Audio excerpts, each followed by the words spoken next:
তো এই guys, welcome back to the channel. তো এখন যাচ্ছি গ্যালিপসি যাচ্ছি। তো যাওয়ার মেন কারণ হচ্ছে গাপ্পি নেবার আছে বা খাওয়ানোর আমার যা পাই। আর সেকেন্ড, দেখা যাক কিছু পাই কিনা। ইচ্ছে নেই খুব একটা, স্টিল দেখবো। আর একটা জিনিস আমি এটা বুঝলাম যে আমার পিকক বাসটা মোস্ট প্রবাবলি স্ট্রোকে মারা গেছে। তো কিছু করার নেই, যাই। তো নেওয়া হয়ে গেছে খাওয়ানো মাছ, একটা মাছ, দুটো মাছের পিস। যাই হোক, কি নিয়েছি সেটা বাড়ি গিয়ে দেখাচ্ছি। আর গার্লিক ফ্রাইডে আজ ভিডিও করিনি কারণ একই জিনিস, ভিডিও ফ্লাওয়ার হন, শর্ট বডি হন এসব। আর তার মধ্যে বৃষ্টিও নামছে জোরে, তো ফোন না ভেজা নেই ভালো। যাই হোক, বাড়ি যাই।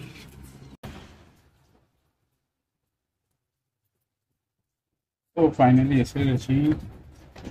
আর খাওয়ানোর মাঝে এমনি কিছু নিয়ে গেছি। ওরা খাওয়ানো মাছ অ্যালিগেটর গাদা দেখতে প্র্যাকটিসটার জন্য, আর আমার টাইটেলগুলোর জন্য।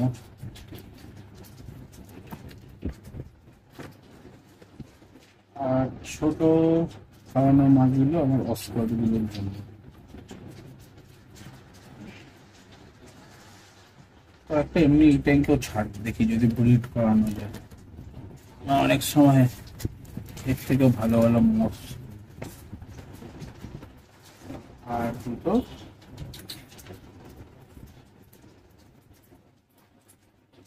আপনাদের রেখে দিই কিছু ওয়েদার থাকলে ভালো না, এক মিনিট হোক তারপর ছাড়বো।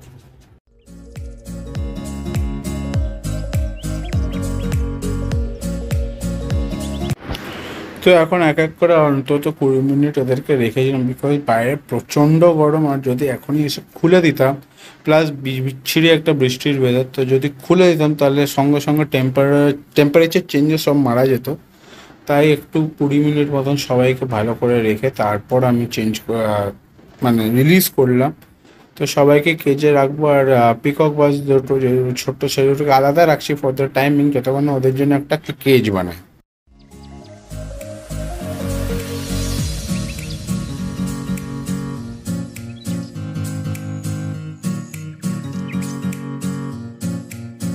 একটা জিনিস লক্ষ্য করো, আমি দেখতে পাচ্ছি যখনই আমি খুলছি, আমি ট্রাই করছি যে মুখটা যেন জলের ভেতরে থাকে, যাতে কোনো অক্সিজেন না যায়।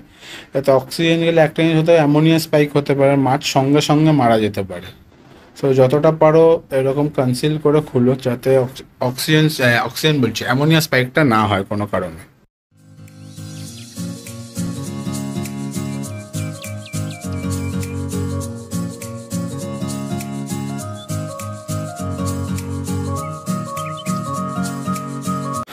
তো আস্তে আস্তে সব গাপ্পিগুলোকে এর মধ্যে ভরে দিয়েছি। ভরে আমি এদেরকে বেট পন্ড, যেটার মধ্যে এখন আপাতত বড় পুরনো কই মাছ, কই ফিশ আর ওরা আছে, মানে ইরিসেন্ট শাকগুলো। তো তারপর এদেরকে আমি খাবার দিলাম। অ্যালিগেটর একটা তো খুব ভালোই খাচ্ছে, তাছাড়া আমার যে বাকি মাছগুলো আছে সেগুলো ভালো ভালো খাচ্ছে। এদেরকে আমি ফর দ্য টেম্পোরারি আমি এই বাচ্চা শাবেল নোজটার সাথে রেখেছিলাম, ভেবেছিলাম এর সাথে ছেড়ে, তারপর মনে হলো যদি একটু ভুল হয়ে যায় তো গায়েব হয়ে যাবে মাছ, কারণ একটা খুবই ছোট। আর দুজনেই প্রথম দিন থেকে খাওয়া শুরু করে দিয়েছে। লাস্ট কিছুদিন গাপ্পি দিয়েছিলাম, গাপ্পিগুলো ভালো খাচ্ছিল খুঁজে খুঁজে ধরে ধরে। এটা দেখে ভালো লাগে, এমনকি অ্যালিগেটর গার্ড পর্যন্ত ধরেছে। তো সেটাই হচ্ছে প্রথম আপডেট। সেকেন্ড আপডেট, দুটো পিকক বাস কিনেছিলাম, তার মধ্যে একটা কত হয় সেটা পাথরে চিপকে গেছিলো ফর সাম উইয়ার্ড রিজন। তো আরেকটা যে সে খাওয়া দাওয়া সবই করছে, মাঝে মাঝে একটু মুড সুইংস, যেটা হয় নর্মালি মাছের নতুন জায়গায় এলে। এখন বেটার লাগছে দেখতে। তো ওটাই, পিকক বাসের বাচ্চা আছে, সেটাও খাওয়া দাওয়া সব করছে। তো তারপর আমি কিছু গাপ্পি ছেড়েছিলাম, আর এরা দেখলাম বেশ ভালো করে গাপ্পিগুলো খাচ্ছে। এটা দেখে আমার খুব ভালো লেগেছে, কারণ প্রথমবার আমি অস্কারগুলোকে খেতে দেখলাম। রাদার প্রপার হান্ট করতে দেখলাম এত দিন রাখার পর, যেটা খুবই ভালো একটা সাইন। কারণ তার মানে ওরা অ্যাক্টিভ, ওরা ওয়েল অ্যাক্লিমেট হয়ে গেছে। আর এই যে অ্যালবিনো আমার সেনেগাল, এও দেখি মাঝে মাঝে খাচ্ছে, কেঁচো খাচ্ছে, মাছ খাচ্ছে, সবই খায়। সো ওকে নিয়েও আজকাল কম চিন্তা, কারণ মাঝখানেও খাওয়াই ছেড়ে দিয়েছিল।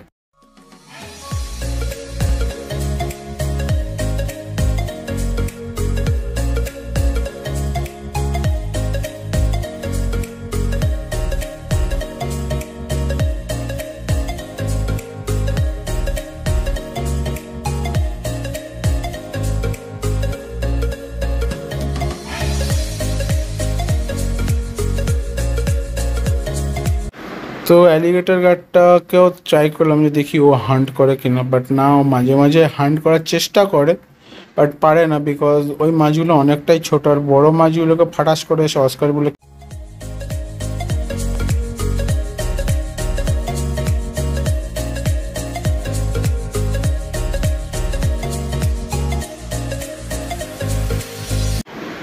আমার যে ভেতরের ট্যাঙ্কের অস্কার, যার নাম কালু, সেও খুব ভালো করে এখন হান্ট করা শিখে গেছে। এটা দেখে খুবই ভালো লাগছে, কারণ ও এত ভীতু ছিল যে ও আসতোই না সামনে, কিন্তু হ্যাঁ, যে খাওয়ার সময় ও সামনে আসছে সেটা দেখে খুব ভালো লাগছে।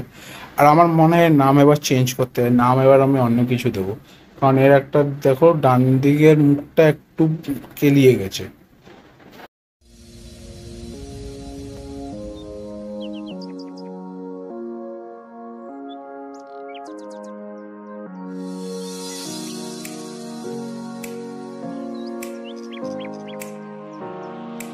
তো এই অস্কারগুলো এখন হ্যান্ড ফিডও নিচে, এটা দেখতে খুব ভালো লাগে, same as the red tail catfish আর অ্যালিগেটর গাছ, যেটা দেখে খুব ভালো লাগছে। তো ঠিক আছে, দেখা যাক, দেখা হবে নতুন ভিডিও। তো দেখো এখানে বাবল নেস্ট আছে, কিন্তু বাবল নেস্টটা ঠিক করে নেই, আর ওর ল্যাজগুলো একটু কেটে গেছে। প্লাস আমার যে ফিমেল বেটা ফিশটা, ওর পেটটাও এখন ঢুকে গেছে, বাট ওর এগ ছিল যখন এনেছিলাম, হয়তো তাই জন্য ফার্টাইল ছিল না। আর এটা হচ্ছে আমার নেবার। তো আজকের ভিডিওটা কেমন লাগলো বলো, লাইক করো, শেয়ার করো, সাবস্ক্রাইব করো। খুব ভালো লাগছে দেখে যে অস্কারগুলো হান্ট করছে। এখন ভালো কথা, এরা দেখি নিজেরা মারপিট না করলেই হলো, আর মাঝে মাঝে এনে এদেরকে লাইফ ফিড দিতে হবে, কারণ না দিলে এদের এই হান্টিং প্যাটার্নটা নষ্ট হয়ে যাবে। এমনকি এরা বড় মাছগুলোকেও ছাড়ছে না, ধরে নিচ্ছে। হ্যাঁ, খেতে পাচ্ছে না তো ছিঁড়ে নিচ্ছে, মানে কামড়ে দিচ্ছে, হাফ করে দিচ্ছে। তো রেড টেল ক্যাটফিশ আলে। আর আমি নিজের বড় টাইগার শাওলনেসটাকে আলাদা রেখেছি, বিকজ ও হাত থেকে খেতে চাইছে না। তো একবার ওটা যদি সিচুয়েশনটা ঠিক হয়ে যায়, মানে ও হাত থেকে খাবার শুরু করে দেয়, তারপর আমি ওকে আবার রিলিজ করে দেবো। তারপর ওই কোনো পার্টিশনই থাকবে না, যতক্ষণ না ছোট টাইগার শাওলনেসটাকে অ্যাড করব। ও একটু বড় হয়েছে, আর একটু বড় হলে, মানে বড় টাইগার শাওলনেস রেড টেলের অনুযায়ী হয়ে গেলে তারপর, কারণ না হলে ওরা খেয়ে নিতে পারে। তাছাড়া একটা প্রবলেম হচ্ছে, যেটা হচ্ছে আমার অস্কারগুলো বুলি করতে পারে। তো সেগুলো যতক্ষণ না ওইগুলোকে আউটগ্রো করছে, তো একে একটু বেশি খাওয়াতে হয়, বাট স্টিল আস্তে আস্তে গ্রো হচ্ছে। যে হোক, ঠিক আছে। আর তারপর আমার ফাইটারটাকে পেয়ার করেছিলাম, দেখলে ভেবেছিলাম ও ডিম দেবে। ও বাবল নেস্টও ভালো বানালো, তারপর কি হলো, বাবল নেস্টটা নষ্ট হয়ে গেলো কোনো কারণে, হয়তো ওর ডিমটা ফার্টাইল ছিল না বা কিছু। তো দেখা যাক। আর আমার মেল ফাইটারেরও দেখলাম ল্যাজগুলো কেটে গেছে, তো দেখা যাক কি হয়। নাহলে দুজনকে আবার আলাদা করে রাখবো কিছুদিন, মেল ফাইটারটাকে একটু আবার গ্রোথ হোক, তারপর ওকে আবার পেয়ার করানোর চেষ্টা করব। যদি কেউ মনে থাকে, আমি আগেও একবার চেষ্টা করে বাচ্চা তুলেছিলাম, বাট বাচ্চাতে পারিনি, বিকজ খাওয়ানোর ঠিক জানতাম না। এখন জানি, তো ট্রাই করেছিলাম। তো যাই হোক, দেখা যাক। So tata. আর 500 সাবস্ক্রাইবার করে দেয় এই বছরের শেষের মধ্যে। সো দেখা হবে নতুন ব্লগে। টাটা।